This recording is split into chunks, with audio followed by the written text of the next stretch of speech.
wildlifers, and welcome to the first installment of our Habitat Helpers series, where you can learn a few fun and simple ways to transform your yard, garden, balcony, or any other outdoor space into a safe stop for California native animals.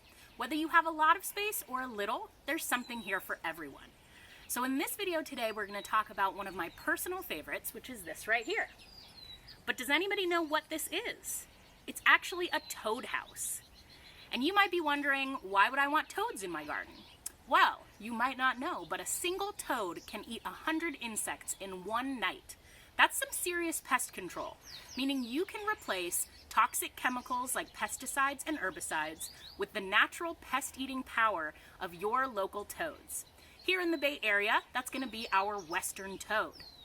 So let's talk about what makes a good habitat for a toad.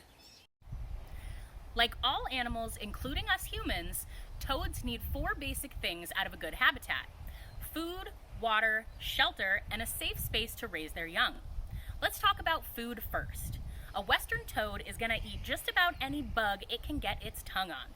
This includes everything from mosquitoes and beetles to grubs and worms. And many of the insects and creatures that a western toad eats can be harmful to your plants in your garden.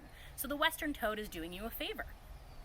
You don't have to provide food for toads because our natural world is full of the types of insects, bugs, and other critters that a western toad loves to eat. But next, let's talk about providing water. Providing water and shelter for toads is a lot easier than you might think. For water, all you need is a shallow dish of some sort. This one here is actually the saucer that goes underneath the flower pot, and these work really well to provide water dishes.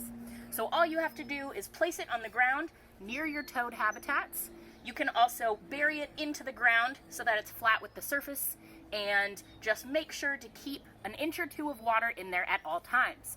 The most important thing to remember with your water dish is to keep it filled so that the toads always have a source of water available.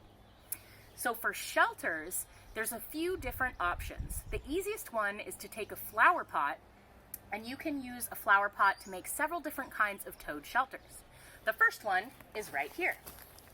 So with this shelter, what we actually did was turned a flower pot upside down, just set it on the surface, and then dug out a small hole for an entrance for the toad to get underneath the pot.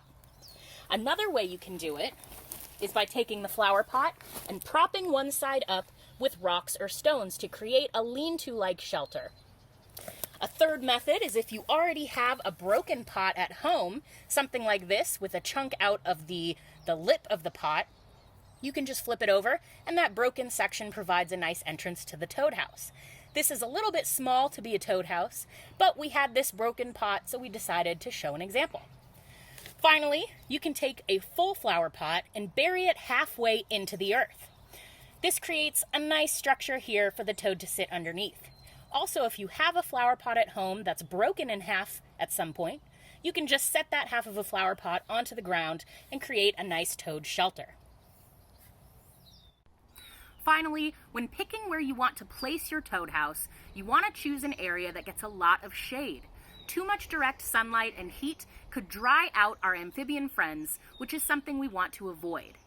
So now that we've covered all of our bases, you've got food, water, and shelter provided for your local toads. You can get creative with your toad habitats. Try painting the outside of your flower pot or gluing small pebbles to it to make it look like a stone cottage. You can even add a tiny welcome sign to make it extra homey.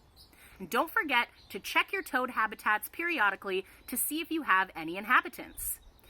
And on warm nights, you can listen out your window or step out onto your porch or doorstep and see if you can hear your local frogs and toads singing to one another. Thank you for visiting with us today and for watching this video on how to create a habitat for toads in your garden, yard, balcony, or any other outdoor space. And stay tuned for more content from the Lindsay Wildlife Experience.